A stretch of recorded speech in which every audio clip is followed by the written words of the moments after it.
Hi friends, నేను మీ త్రివేణి. ఈరోజు మన సూపర్ రెసిపీ ఆలు మసాలా కర్రీ అండి. ఈ ఆలు మసాలా కర్రీ సూపర్ టేస్ట్గా ఉంటుంది. అరకిలో ఆలుగడ్డల్ని ఇలా మీడియం సైజు ముక్కలుగా కట్ చేసి పక్కన పెట్టుకొని 2 medium size onion, 2 medium size టమాటీల్ని ముక్కలుగా కట్ చేసి మిక్సీ జారీలో వేసుకొని దీన్ని మెత్తగా ప్యూరీ పట్టించుకోవాలండి. ఇలా ప్యూరీని రెడీ చేసుకొని పక్కన పెట్టుకోవాలి. ఇప్పుడు స్టవ్ మీద ఒక ప్యాన్ పెట్టుకొని తాలింపుకు సరిపోయే ఆయిల్ అయితే వేసుకోవాలి. ఆయిల్ బాగా వేడెక్కాక అర స్పూన్ ఆవాలు, అర స్పూన్ జీలకర్ర, అలాగే ఒక 2-3 పచ్చిమిరపకాయలని పొడుగ్గా కట్ చేసుకోవాలి. ఇప్పుడు కొద్దిగా కరివేపాకును వేసి కాస్త ఫ్రై చేసుకోవాలండి. ఇలా ఒకసారి వేగనిచ్చాక ముందుగా ఆనియన్ టమాటీ పట్టించుకున్న ప్యూరీని అయితే తాలింపులో వేసుకోవాలి. ప్యూరీని వేసి ఒకసారి ఇలా ఫ్రై చేసుకోవాలి. ఇలా ఒకసారి కలిపి పెట్టుకున్నాక ఇందులో అర స్పూన్ అల్లం వెల్లుల్లి పేస్ట్ని అయితే వేసుకుందాం. అల్లం వెల్లుల్లి పేస్ట్ వేసి మన టమాటీ ప్యూరీలో కలిసేలాగా ఫ్రై చేసుకోవాలండి.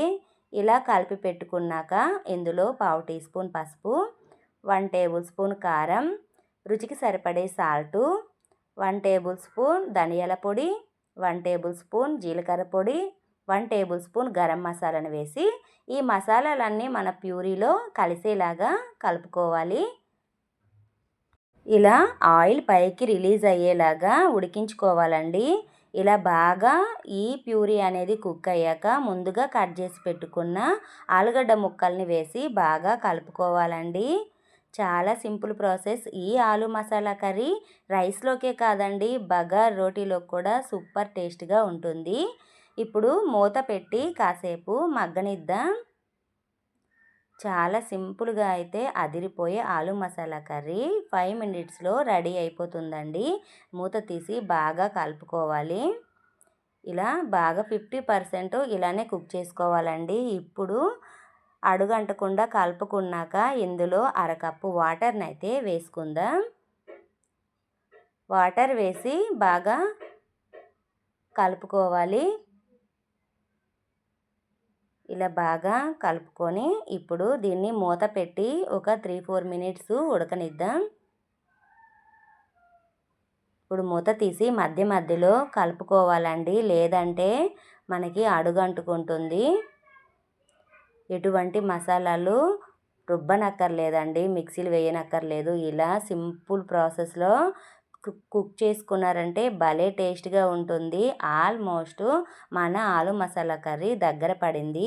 ఈ టైంలో ఒక గుప్పెడు కొత్తిమీరని అయితే వేసుకుంటున్నాను.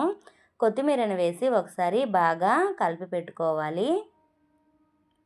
ఇలా బాగా కలుపుకున్నాక మన ఆలుగడ్డల్ని ఒకసారి చెక్ చేసుకుందాం.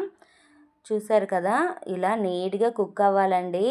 మనకి మొత్తం ముద్దలాగా కాకుండా ఆలుగడ్డ అనేది లోపల సాఫ్ట్గా కుక్ అయిపోవాలి. చూడడానికి ఆలుగడ్డలాగానే కనిపించాలి. అలా అనేది ఈ ఆలుగడ్డ మసాలా కర్రీ ప్రిపేర్ చేసుకుంటే అచ్చం ఫంక్షన్ స్టైల్లో ఉంటుంది. చూసారు కదా, మనకి ఆలుగడ్డ లోపల ఎంత బాగా కుక్ అయిపోయిందో. ఈ ప్రాసెస్లో చేశారంటే మన ఆలు మసాలా కర్రీ సూపర్గా రెడీ అయిపోతుందండి.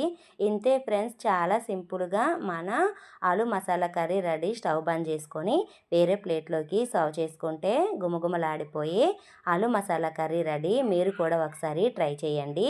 Thank you friends, thank you for watching.